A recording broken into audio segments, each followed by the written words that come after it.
Hello students, तो बेटा हमारा टॉपिक चल रहा था वर्क डन। ठीक है, वर्क में हमने क्या देखा था, वर्क का फार्मूला फोर्स इनटू डिस्प्लेसमेंट का रिलेशन हमने लिया था, तो आपका वर्क डन बना था। ठीक है, फिर हमने टाइप्स ऑफ वर्क डन देखे थे। टाइप्स ऑफ वर्क डन में आपको मेन 3 टाइप्स हो चुके थे, पॉजिटिव वर्क, नेगेटिव वर्क और जीरो वर्क। उसमें आपको थीटा का एंगल पूछे, जैसे हमने प्रीवियस क्लास में देखा था कि जो थीटा का एंगल अगर जीरो है, ठीक है, थीटा का एंगल अगर जीरो है तो उसको हम क्या बोलते हैं, फोर्स इज पॉजिटिव। ठीक है, डायरेक्ट सेम डायरेक्शन, मतलब theta is equal to 0 degree है तो वो पॉजिटिव फोर्स होगा।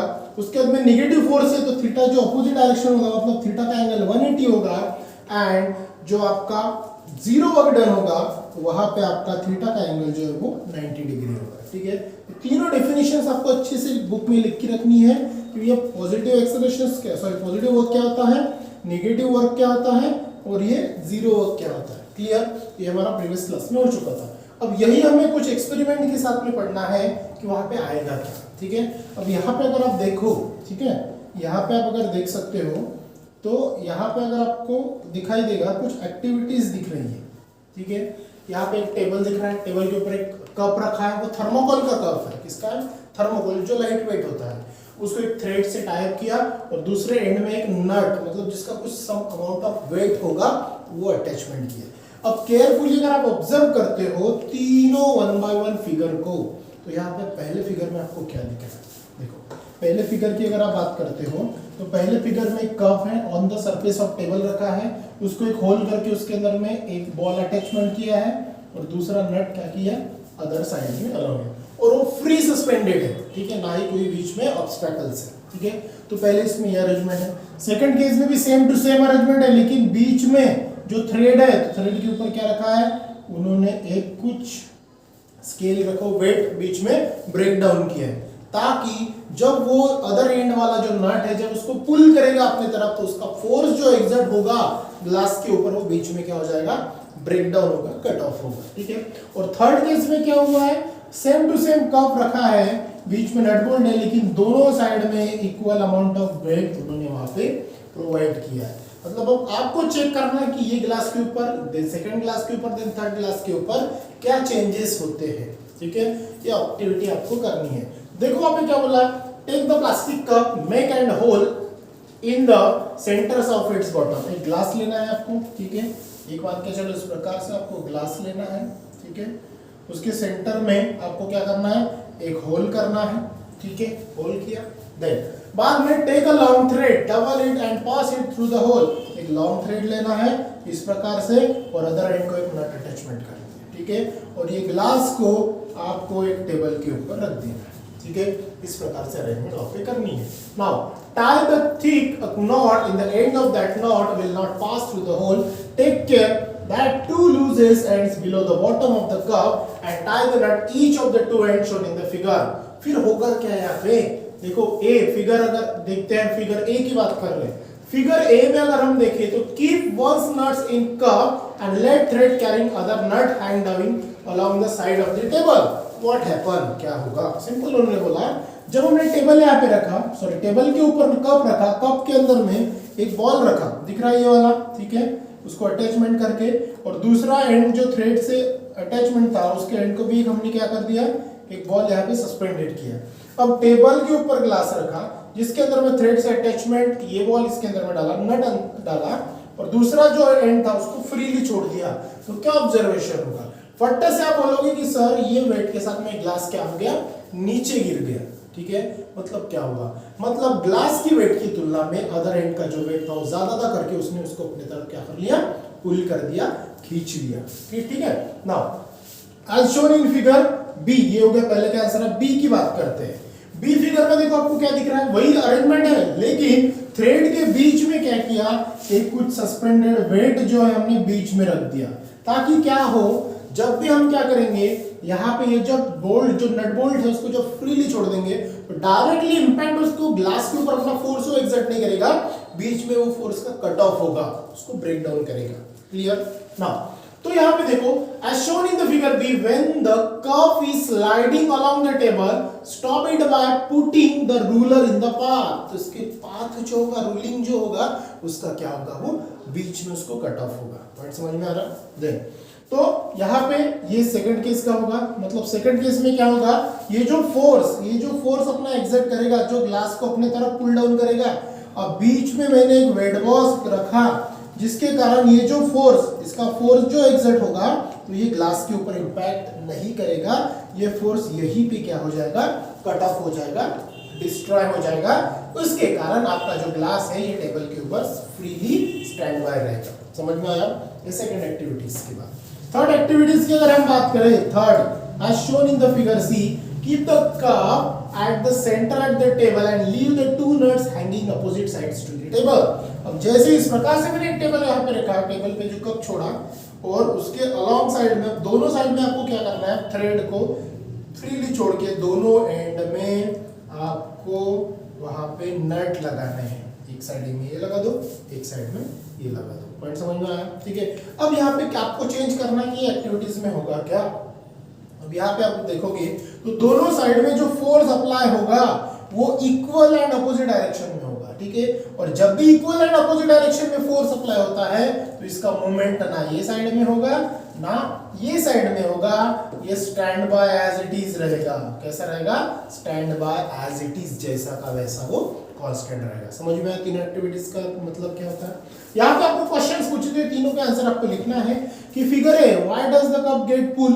फिर क्वेश्चंस पूछा है पहले एक्टिविटी पे कि ये जो कप है ये नीचे क्यों पुल हो जाएगा, why, because the second end of nut, the force exerted on that cup, so it will be, जो कप है, cup pull down the direction of nut, या फिर जिसको बोलते हैं सेकंड एंड। फिगर बी में आपको पूछा what is the relation between the displacement of the cup and force applied through the ruler. इनके बीच में क्या रिलेशनशिप है। When applying the force on that substance, तो उसके बीच में क्या होगा, फोर्स अप्लाई होगा, फोर्स के अप्लाई होने की वजह से उसका डिस्प्लेसमेंट होगा।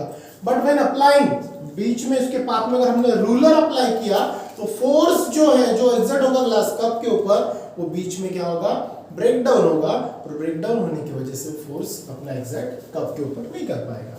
थर्ड वन पूछा in C figure, why does the cup get displace. ठीक है, या सॉरी डजंट बोला, डजंट का मतलब एक कप का डिस्प्लेसमेंट क्यों नहीं होता, because the force exerted on two different side is equal and opposite, so that's why the force is remain zero applying on that cup. So force zero अगर apply होता है तो कप का movement दोनों direction में नहीं होगा, क्योंकि दोनों डायरेक्शन से equal and opposite force apply है। ठीक है। Now what is the types of work done in figure A B C. अब यहाँ पे आपको ये खुद से सॉल्व करना है, फिगर ए में क्या हो रहा है, फिगर बी में क्या हो रहा है, फिगर सी में क्या हो रहा है। मतलब आपको यही लिखना है कि ए फिगर के अंदर में कौन सा वर्क डन है, पॉजिटिव है, नेगेटिव है कि जीरो है, पॉजिटिव, नेगेटिव और जीरो। बी में भी आपको ऑब्जर्व करना है same to same, positive, negative, zero, और सी में भी ऑब्जर्व करना है आपको पॉजिटिव, नेगेटिव, जीरो। सिंपल है, पहला जो फोर्स है same direction same force, positive force. ठीक है। यहाँ पे अगर हम बात करें तो ये पॉजिटिव फोर्स का एग्जांपल है, सॉरी वर्क का है। यहाँ पे अगर बात करें नेगेटिव है और ये है जीरो। ठीक है। तो ये आपको आइडेंटिफाई करना है, और ये एक्टिविटीज से हमने उसको क्या किया, आइडेंटिफाई किया, जिसके अंदर में आपको देखने मिला फोर्स और डिस्प्लेसमेंट का रिलेशनशिप। समझ में आया? तो ये थे बेटा आपके टाइप्स ऑफ वर्क, जिसमें पॉजिटिव, नेगेटिव और जीरो वर्क का आपको ऑब्जर्वेशंस करना है। आगे की बात अगर हम करें तो एक सॉल्व एग्जांपल दे, हम वो चैप्टर के लास्ट में हम उस सॉल्व एग्जांपल्स पूरे सॉल्व करेंगे। ठीक है। जो अगर आपको सॉल्व करना था आप कर सकते हो, सिंपल से प्रॉब्लम है, क्वेश्चंस भी दिया है और उसका आंसर भी दिया है, बस फार्मूला आपको वर्क का लगाना है, work is equal to force into displacement. दूसरा फार्मूला जो आपको थीटा एंगल का है, वर्क इज इक्वल टू, तो उसमें वो पुट करना है। ठीक है। तो नेक्स्ट टॉपिक की अगर बात करें तो नेक्स्ट टॉपिक है आपका एनर्जी। अब एनर्जी का मतलब क्या होता है, जो कैपेसिटी टू डू वर्क होता है उसको हम एनर्जी बोलते हैं। ठीक है। जो आपके बॉडी में स्टोर होता है अलग अलग फॉर्म में, अब वो एनर्जी के आपको क्या पढ़ना है, टाइप्स पढ़ना है। क्या पढ़ना है, टाइप्स। ठीक है। तो टाइप्स में पहला टाइप्स अगर आपको देखने मिलेगा तो काइनेटिक एनर्जी। कौन सी energy, that is kinetic energy. ठीक है। कौन सी एनर्जी, काइनेटिक एनर्जी पहला। दूसरी अगर बात करें तो वो आपको मिलेगा पोटेंशियल एनर्जी। कौन सी एनर्जी, पोटेंशियल एनर्जी। पहली काइनेटिक एनर्जी, दूसरी पोटेंशियल एनर्जी, दोनों का सम ऑफ अगर हम लेते हैं तो वो बनेगी आपकी टोटल एनर्जी। कौन सी एनर्जी, टोटल एनर्जी। ठीक है।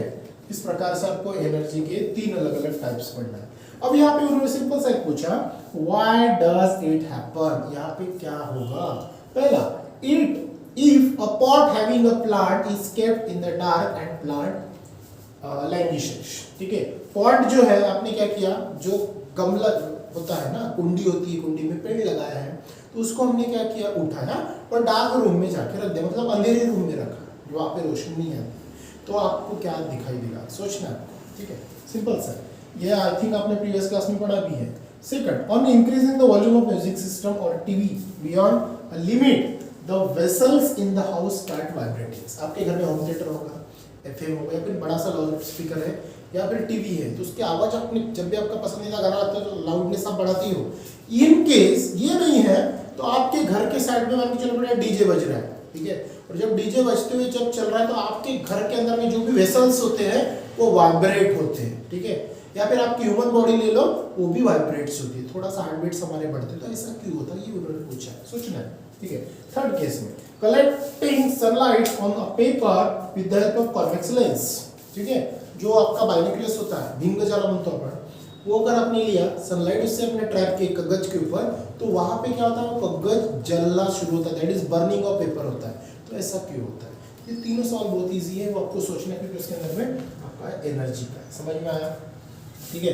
तो फिर यहाँ पे क्या बोला है, एनर्जी की डेफिनेशन देखो क्या बोली है, the capacity of a body to perform a work is called energy, या फिर ऐसा बोलो, the capacity to do work is called energy. ये सिंपल डेफिनेशन मैंने बताई, टेक्स्ट बुक में क्या बताया, the capacity of a body to perform the work is called energy. Same to same meaning है दोनों का।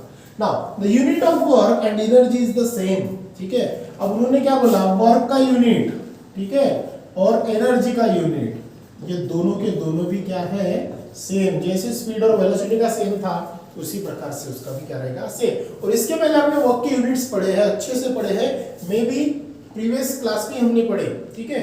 ये देखो यहाँ पे हमने वर्क के यूनिट्स पढ़े, ठीक है, एक जूल एक अर्ग, ये हमने रिलेशनशिप भी पढ़ा था, 1 जूल इज इक्वल टू 10⁻⁷ ये। तो ऐसा यूनिट अगर है तो जूल हमने पढ़ा था, और सीजीएस यूनिट है तो हमने अर्ग पढ़ा था, ठीक है, ये हमारा प्रीवियस क्लास में हुआ था। तो नाउ यहाँ पे यूनिट जो है दोनों के सेम है, जैसे ऐसा यूनिट की बात करें तो वो जूल है, और सीजीएस यूनिट की बात करें तो वो है अर्ग, जो प्रीवियस क्लास में हमने अच्छे से पढ़ा था।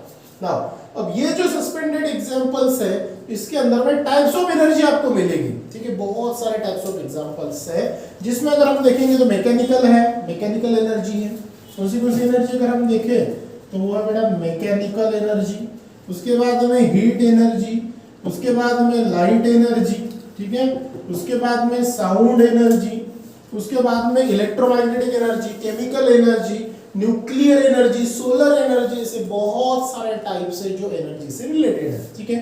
अब उसमें होता क्या है, तो एनर्जी जो है one form to another form में कन्वर्ट होती है, जिसको हम law of conservation of energy बोलते हैं।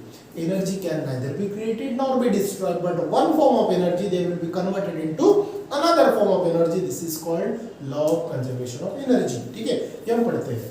तो इसमें आपको टाइप्स ऑफ एनर्जी पढ़ना है, साथ में मेन जो टाइप्स है अगर हम देखें तो mechanical energy, namely potential energy and kinetic energy. इसमें जो हमेशा हम जो काम करते हैं दैट इज मैकेनिकल एनर्जी।